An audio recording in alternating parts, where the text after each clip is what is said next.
Emosyonal ang dating aktres na si Rochelle Barameda at kanyang mga kaanak sa ika-6 na anibersaryo ng pagkamatay ni Ruby Rose kahapon.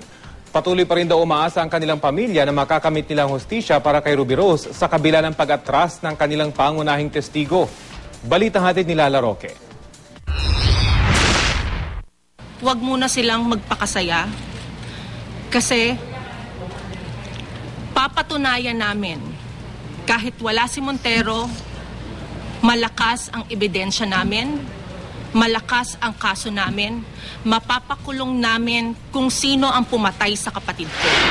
Ito ang emosyonal na pahayag ni Rochelle Barameda sa ika-6 na anibersaryo ng pagkamatay ng kanyang kapatid na si Ruby Rose Barameda Jimenez. Umatras bilang state witness si Manuel Montero na siyang nagturo na sa dagat ng nabotas itinapon ang sinementong drum kung saan isinilid ang labi ni Ruby Rose. Habang binubuksan yung drum, tinetext niya ako, "Wag dyan, baka tamaan ang ulo ni Ruby Rose. Wag dyan, baka tamaan ang likod ni Ruby Rose." Alam na alam niya kung ano ang posisyon ni Ruby Rose sa loob ng drum. Ngayon sasabihin niya, hindi niya kilala ang mga kriminal? Magkano? Magkano ang kapalit? Saan ka man naroon, Manny Montero, ito si tatay mo laging inayakap mo at pinangako mo sa amin na hanggang matapos hindi niyo kami iiwanan. Sana, Montero, kung nandyan ka man o buhay ka pa, andyan pa rin kami na nag-aano sa'yo sa katapatan mo.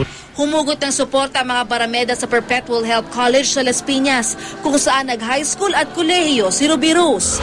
Lalaban po kami hanggang sa huli, hanggang kaya namin, hanggang malakas kami. Tulungan niyo lang po kami ng mga dasal ninyo, nabigyan kami ng strength, ng patience, at makanta namin ang hustisya. Sinisisi naman ng Volunteers Against Crime and Corruption ang sistema ng hustisya sa bansa. We gave space to corruption, possible corruption. We gave space to this changing of minds ng witness. Nagbigay tayo ng puwang para mapasukan ng demonyo ito pong kasong ito. Ay isinapubliko sa media ang bagong pahayag ni Montero na bumabawi at pinapasinungalingan ang nauna niyang sinumpaang salaysay sa kaso.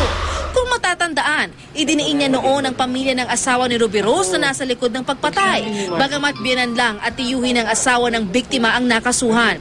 Hindi raw muna magsasalita sa ngayon ang pamilya Jimenez, bagamat dati na nilang itinanggi ang mga akusasyon. Lala Roque, GMA News.